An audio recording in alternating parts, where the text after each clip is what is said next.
everyone. Hello, viewers. Hello, everybody. Welcome back to Literacy Solutions Podcast.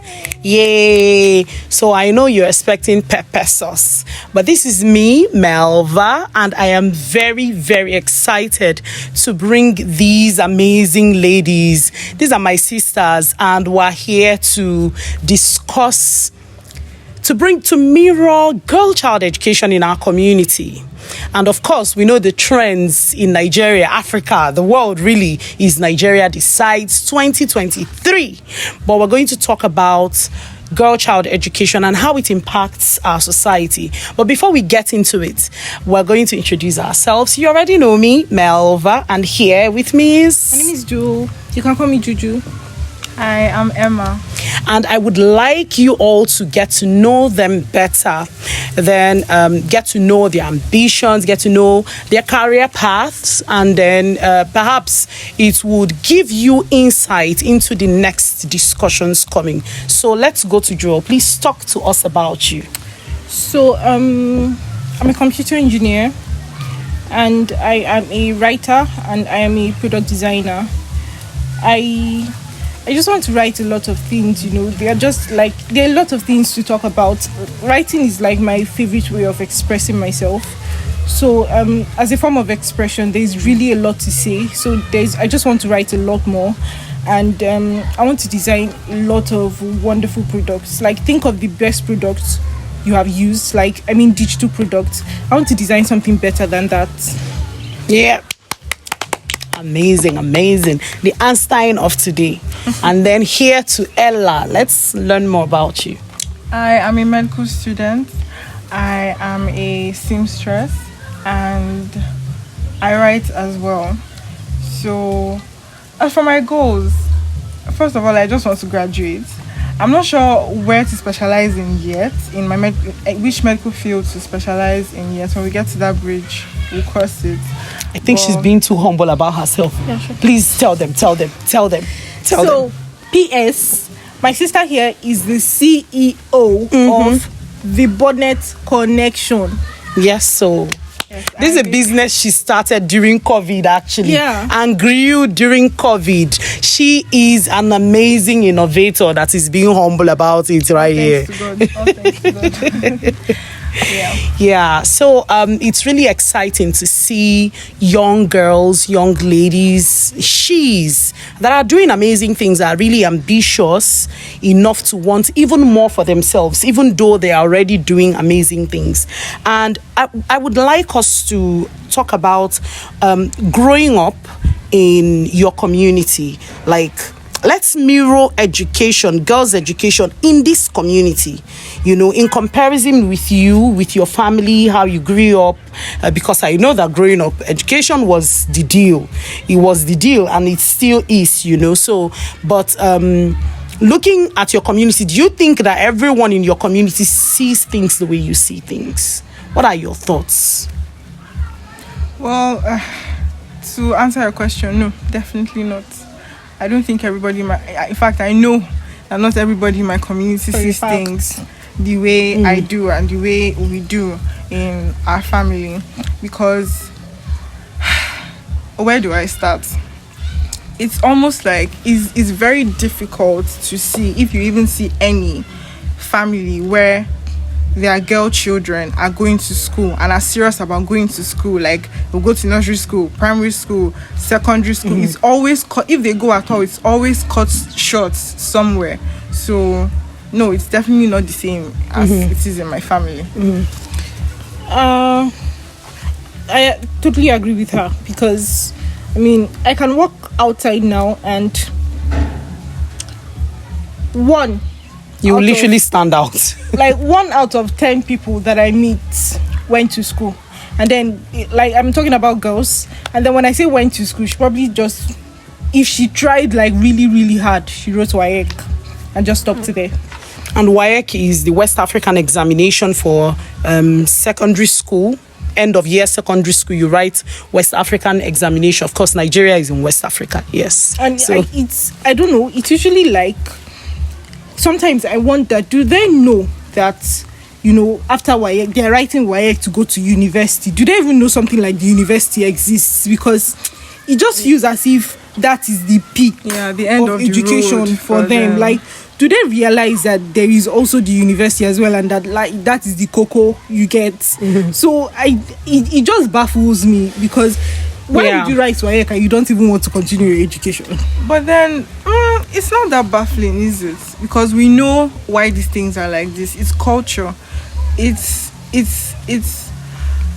not the good side of culture, but it's the way it has become a way of life. Yes, it has become a way of life for them. Because you know that we know, of course, we weren't born then, but we know a lot of these cultures of abominations, which includes the culture of abomination around girl child education that once existed in our community, in our tribes, in Ebonyi state. I think it was like that in Igbo land. But then, you know, civilization came in, and of course, I don't know when it reached our side, when the civilization got to us. But then I just know that these cultures are still quite unspoken in the beliefs of many still in the community.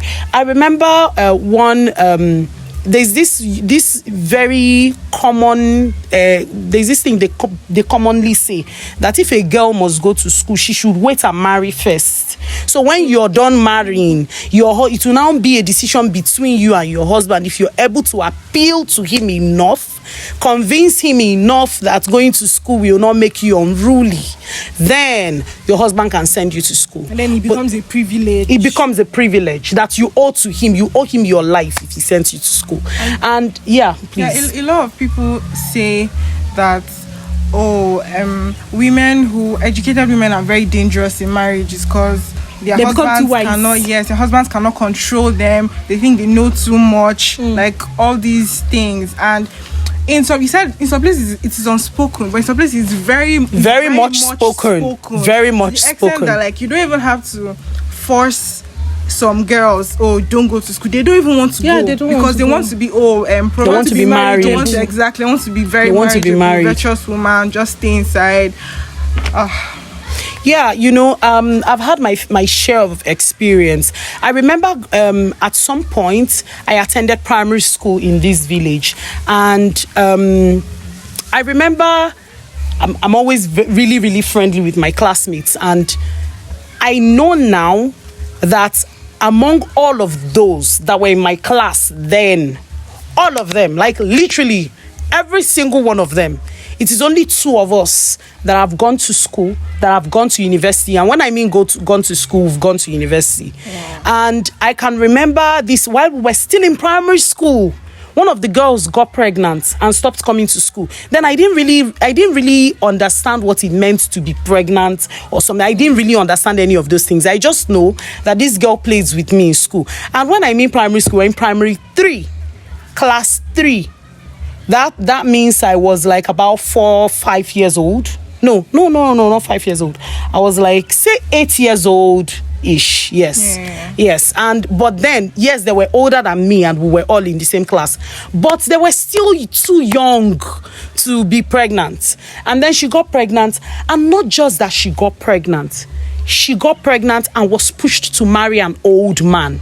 So I remember going with some of my classmates to look for her, and then we went to her husband's house, and I thought that was her grandfather, you know, and then that was her, and not even her father, and I thought that was her grandfather. And we got there, and I remember it was really weird.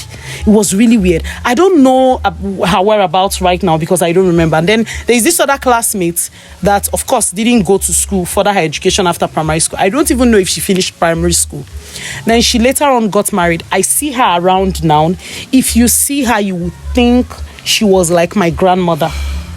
Now, some of these were really bright minds in primary school. As at primary school level, I remember them really being intelligent. So it's really, these are some of the experiences that I've had. And then I also remember one of the Catch Em Young Initiative mentees that her father drove out of the house to, I think you guys have heard, Yeah, you people know. true. Yes. So it was really, it breaks my heart to remember. Her father drove her out of the house to go and get a man that would pay her bride price. So this bride price will serve for a bail bond for her brother in prison. So they would bail her brother in prison. Like, I can't wrap my head around it, but then that happened. And she was driven out of the house. Then we found her. She was about to write her junior WAEC. And at that time, here in Nigeria, when you're writing your JSSCE, that's the Junior West African Examination Council exam. When you are writing, you would have to register for it with some money that she didn't have. So she opted to travel out of the state to a different city to hustle and get the money for it. So at that point, Catch Em Young Initiative took up the sponsoring of her education. And I went to plead with her parents, you're not funding her education, don't worry, just let her be and let her go to school. And her father said that the audacity for me to come to his house was because I went to school, that I was the reason girls shouldn't go to school. Oh, wow. Because if they went to school, they'll have the kind of audacity and boldness that I was exhibiting. And then it got to a point where we had to engage the Federation of Women Lawyers. It got to a point where we had to engage the police, because we're paying her fees and you're still chasing her around to go and get married. That should be a crime in a civilized world. So, and at the end of the day, they did everything. This very intelligent girl, she was able to learn a lot of skills under the KYI Skill Up project. And then she was able to finish secondary school successfully, wrote her senior WAEC. And then I've explained what WAEC is. Wrote her senior WAEC and wrote the National Examination Council exam. That's NECO. And at the end of the day, the next thing I hear is she's married. She got pregnant. I pleaded with her. Getting pregnant is not a problem. Exactly. It's not a crime. It's not a problem. The child is a blessing, But then that shouldn't stop you from furthering your education. She's expressed a lot of interest in education. She tells me her dreams. She wants to be like Ngozi Okonjo-Iweala. Like, that really spurred me to do my best to ensure that she achieved her goal. But then at the end of the day, she tells me that if she goes to school, this broke my heart, that if she continues the way I am driving her, so it became me driving her, so that if she went the way I was driving her, nobody would marry her. And that she had been warned that in my family, we're always going to school. She should avoid us. Now, this is a lovely girl, and these are the things. Now, the people who told her this, her mother, her aunties, they don't hate her. They absolutely love her. But that's priority. That's their own way of showing love. They were advising her to them, because the same things happened to them. It's a generation of people who are not going to school. And then, of course, the trajectory continues. And they don't know any better. And they don't know any better. Like, they literally don't know a better life than what they are living. Yes. And one of the challenges that I think that we're currently, the trending challenge that we're having in Nigeria, is sabotaging our selection of leaders. Now, it will take someone who understands the political terrain to be able to know to vote right, But these people who do not have education, because how many of us are these people that are educated in the urban communities? And even among the people who live in the urban communities or in the cities, or who even live in rural communities but they went to school, or who are out of the country, who are Nigerians in diaspora and all of it. How many of these people, how many are we? A lot more are these ones who are uneducated, school dropouts, the ones who become the hoodlums, the so-called hoodlums, the ones who we ignore. The ones who are set aside. Oh, they did not go to school. They are not educated. Those ones, just leave them. These same people we leave are the ones who come up and sabotage the process that will take us to where we should be as a nation. Now, that's how I see that it affects us. I don't know what your thoughts are. Perhaps you can share your thoughts. In rural settings like this, marriage is really just the peak for them. It's like at that within the ages of like, you know, when they were born, and maybe like give them 10 to 10 years old, they are sent to school. Like they see school as, oh, go there and go and play. Waste your time there. When you've grown enough, when you be useful, you come back, enter into your responsibility as a female. You know, come and find somebody and get married to the person, or we'll find somebody for you and give you to the person to marry. You know, and even the children, they see it like that, because I mean, while they are in school, they enjoy the whole process, so they see their age mates there. But at that point, when they reach that age, even within themselves, they know what they want. We've come to this age. It is now time for us to go and follow the status quo. You see, they start behaving, you know, like people who want to go and get married. You know, and it's not an abnormal thing for them. Like they don't even try to push back.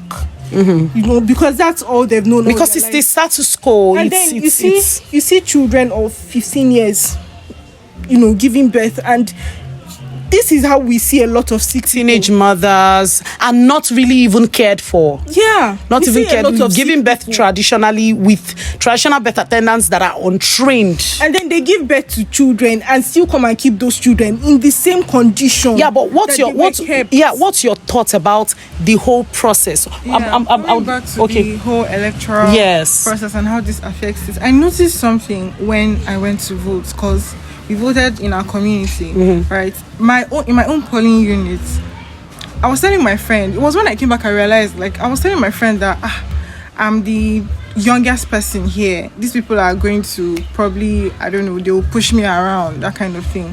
But it was when I came back I realized that I was not the youngest. I was the only young girl. I was literally the only young girl in the whole polling unit. It was old men, young men, married women, nobody else. Because the people that were your age are married. Yes. And it's like, you would see that it's just like the married women were like mothers, were like older mothers, that kind of thing. So even the ones that were my age that you would think maybe they just got married or something, they were not there.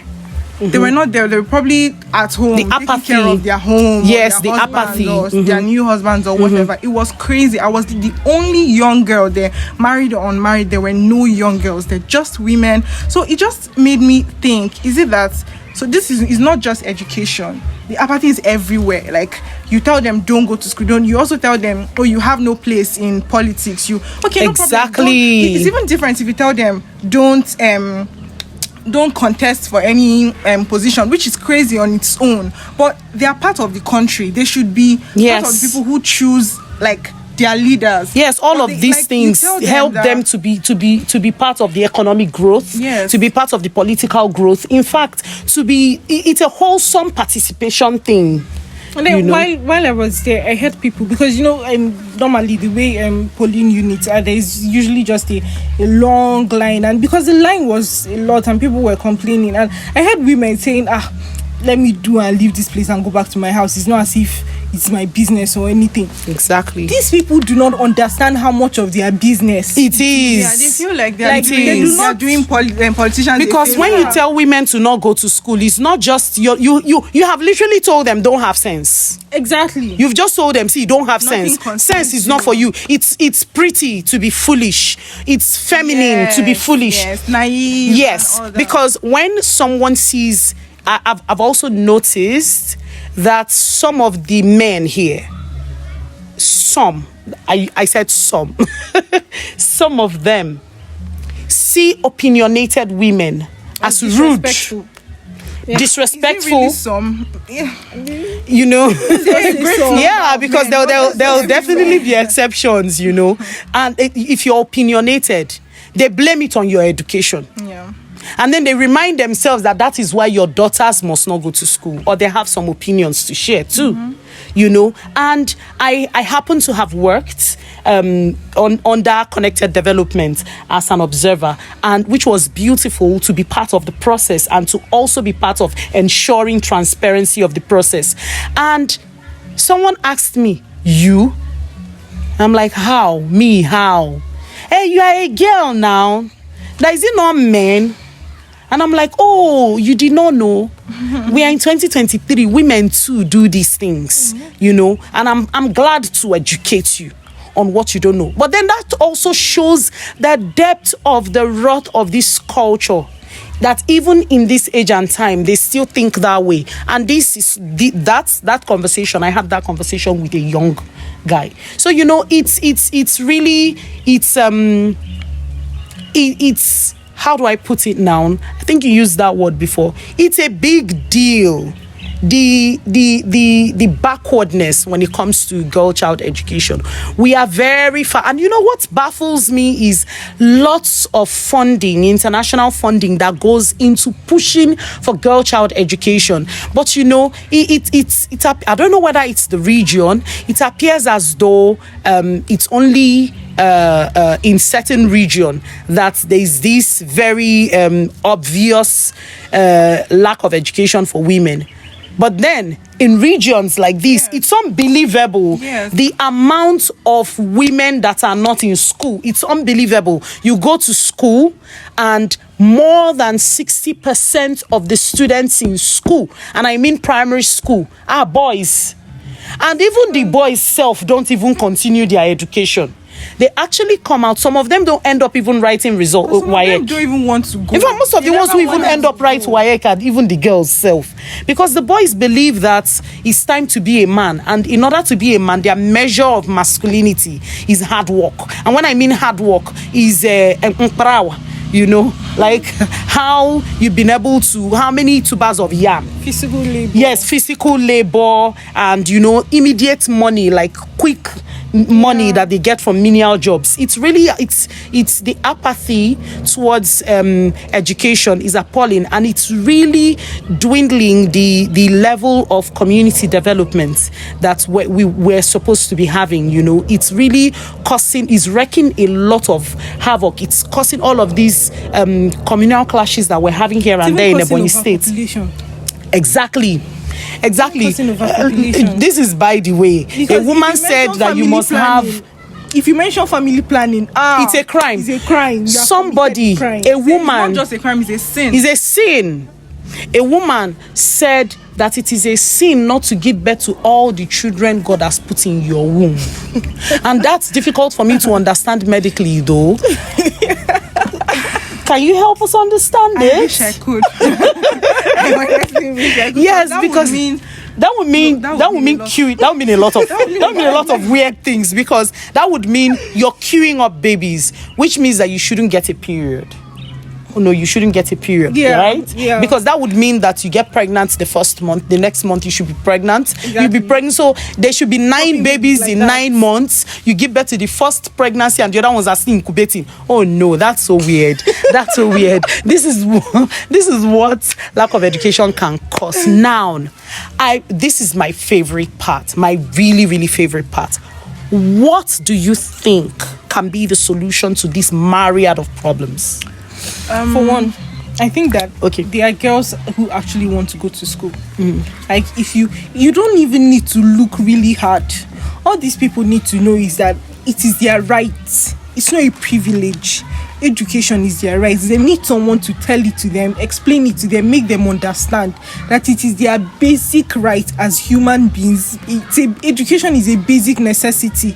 So they do not look at it like something that is offered to them when they don't Like look it's at it as a privilege, as a gift or something they have to It's deserve. their right. So if you see That a man you has need to give them. identify these girls that want to go to school, encourage them, go the extra mile for them, because they become the example to other people. Yeah, I was going to say exposure as well on both sides, the rural and the urban, because I know people, and I have friends, and I've heard people say things like, "Oh, these things don't exist." Are you talking about the days of old? And this was before now. Now everybody goes to school. The people that are in the urban areas don't believe that Some of them. this thing some of some people of them. in the urban areas don't believe that these things still happen. And then the people in the rural areas don't believe that there are people like them in the urban areas. When it comes to things like this teenage pregnancy, a lot of people here are told, girls here are told that once you get pregnant, like first of all, marriage and pregnancy is your all and everything. So once you get pregnant, life stops for you. I have classmates who have children. I have classmates who, even in something as difficult as medical school, who were pregnant and they carried writing their exams. Yes, writing exams. They gave birth. Married people in my class. I see in universities, I see pregnant women. I see married people everywhere, and their life does not stop for them. Life is still starting. I see single mothers too. So if this as difficult as being a single mother is, I see single mothers. If these girls see that it is possible for me to be pregnant and still be going to school, it's possible for me to be married and still there are people like us out there. This thing is not so far-fetched. I think that would go a long way in curbing. This thing. And the law needs to be enforced, because but that's the thing. It's not a law. Let me tell you, in Nigeria, the constitution, a part of the constitution is rendered non-justiciable. And it is in that part of the constitution, that's where we have education as a right. So now this is a call for our legislature to look into that law and make it justiciable. So we shouldn't be having laws that would help. This should be basic human rights. Education should be basic human rights. It should be something your country owes you. It should be something your tax should be able to offer you, on a platter. But then it is not. So you cannot take the government to court.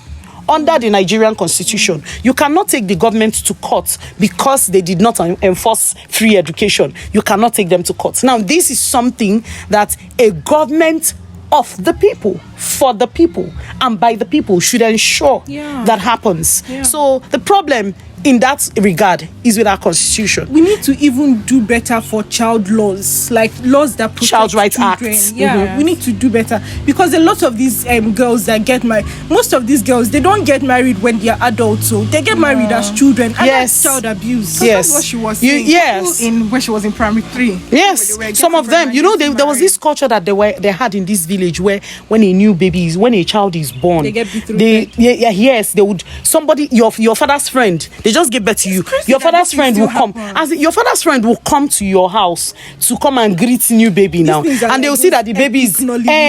But it's happening, and then they will say the baby is beautiful, or a new baby. You don't know whether the baby is beautiful or not, but I want to. How do they put it? I want to get the gene of this family, or this family is known for wealth, this family is known for this, so I want to be a part, I want their lineage to come into mine, and then they will get a rope tied to the baby's hand in the form of a ring, bring it out and put it in the small clay pot where the baby drinks from, and then the baby will be drinking. That's culture. Oh my God. That's a culture that have existed over the years and surprisingly still existing now for some people. But even though that now depends on families and all, but to think that it even still exists. So what I think is what I think is part of the solution, I agree with all of you, part of what I think should be the solution is mentoring. Mentorship is one of the tools that Catch Em Young Initiative has used. I know how many of our mentees that have gone off to the university that never believed that university was for them. I remember one of them saying, that she does not have a head for books. And she's in third year in Alex Ekwueme University right now. Another one is in third year, Alex Ekwueme University, that told me, you're being too ambitious, because I said, girl, you will go to school. And she's like, see, this skill that I learned, catering services and event management, is perfect. I didn't even know I could learn it. Please, you're being too ambitious. And I'm like, don't worry. Can you give me 3 months?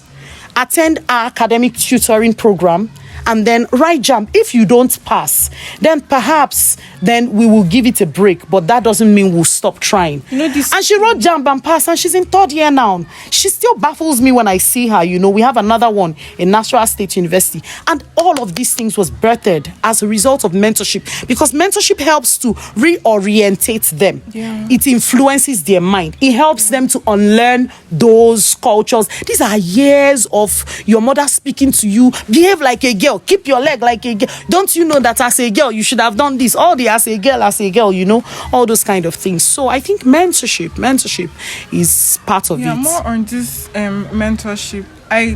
I think, and this is something that everybody has a part to play in. I think mentorship should not just be organizational, like, because Catch 'em Young is doing so much good in that regard. But everybody, to wherever they are, can be a mentor to anybody. Yes, you can look to a girl. Yes, even if Catch 'em Young did not exist or it was not around this area, like, you're the first female engineer in this whole community. The girls in this community will see you and think, they'll put you on one pedestal. Like, I can never get there. But like, if you get close to, I could never even talk to her. You know, it starts from, oh, hello, hi. They wonder, what is she talking to me? Am I the one she's talking to? Why is she speaking to me? I know Rich, that kind of thing. You keep getting closer. Everybody keeps getting closer to somebody, and then they realize that, oh, okay, I can be friends with this person. I can relate to this person, and then I can be this person. I can be like this. My life can be like this. So yeah, mentorship should not just be like, everybody should be a mentor. You know, Chimamanda said that girls are taught to be ambitious, but not too ambitious. You know, dream, but keep a lead on those dreams. Yes. Do, but don't do too much. You know, just grow, but stop here. Please do too much, girls. I think we need to start, you know, reorienting girls. You know, take away that thought process and teach them new things. Let them start the learning from the very beginning. You know, and saying that I'm the first female engineer from where I'm from, it's honestly not. It's really embarrassing. It's not even a flex at all. It is in 2023. In 2023, someone would think 2 years ago. Yes. You know, so, and another thing that I think could be part of it, now this is me calling on other organizations across borders, you know, to reach out, even as an individual, you know, that your resources, your time can go to places where your legs may not be able to go. In this age and time where we have social media, we have volunteers without borders, you know, you can bring in your partnership. I'm currently working, Catch 'em Young Initiative, my team and I, we're currently working on a project where we would create a virtual exchange program for mentees here and mentees in another country. You know, it's a beautiful thing. Now that speaks to the exposure you talked about as a solution. You know, because these girls, they don't see anything beyond their environment. You know, they didn't go to school, so they wouldn't read books. Before I traveled out of the country, I had read books that described snow, described something, so I could put myself in those scenarios. I could dream beyond my environment. But of course, like mom would always say, if you've never tasted ice cream, you don't know it exists. It will not hungry you. So you to create that ambition. Imagine them speaking to, and then this is a shout out to Lisa Dotson Hall. Thank you very much for all that you're doing for Catch 'em Young Initiative. When Lisa offered to interact with our girls and women, I was thinking, okay, how will it be? We don't even understand how this is. And then we went for it. And when we went for it, it was beautiful. Do you know how many girls now, they used to say they want to be a lawyer like me, or now they want to be like Lisa, and they don't even know what she does, you know, and they are thinking high. They want to travel. One says, I must go to America someday. And I say, you have to finish school. You have to be educated, and then you get a job, and then you can even create your own job. You can be an entrepreneur like me. Now they're dreaming beyond what they've been previously told, what they have been constantly told, what they have bought over the years, that since they were born, you know. And then one said that women are usually not doctors, and then we brought doctors for them to see that we're women, you know. So now seeing is mostly believing. So I'm calling out on other organizations to, join us. Let's create a virtual exchange for young girls, you know, and even boys. Because if we leave the boys behind, there will be the problem tomorrow, you know, so that we can also groom them all along and see how we can create this avenue, an opportunity for exposure for them. Do we have any last words that we want to say? It's been beautiful. So I give you the floor. I would just like to say that as a girl, as anybody, honestly, as any gender, you can be whoever you want to be, you can attain whatever height you Yeah. want to be. I mean, it just, all it takes for you is to recognize, this is what I want to be, this is where I want to be, set your mind to it, and there are literally no limitations. Thank you so much. So Ella, to you. Me, I would say to anybody who is watching, or to anybody who thinks, because I heard I mention someone saying something, I don't have the head for books, that kind of, there's no such thing as that. Yeah. Anybody can be, like you said, whatever you want to be. You just have to practice makes perfect. Keep going at it, keep going to school. Nobody wakes up. I mean, yes, there are some people are born geniuses or whatever, I guess, but Are they? I don't Really? believe that. I don't. I don't believe that personally. I don't believe anybody is born with all the knowledge. Everybody learns, and Yes, it takes you time grow to into learn. things. So if you think that you don't have the head for what you want to do, just keep going at it. Someone out there also thought so, or someone out there was just like you, and they are now that thing you want to be. So it's very possible. Yeah, thank you so much. This is us telling you that it is possible to be all that you want to be, and your gender, your orientation, your background, it doesn't matter. It cannot pose whatever stumbling block is placed before you, can be used as a stepping stone. And we're also telling you that it is possible to be part of what we do by reaching out to us on the email address you see or the contacts you see on your screen. And we're also telling you again, if you are listening to us and you would prefer to have closed captioning, please click on the CC on the top of the YouTube channel. Thank you very much, and don't have a forget to lovely follow day. Category Unity. Follow, love, YouTube channel. comment, subscribe, share. Thank you so much. Bye. Bye.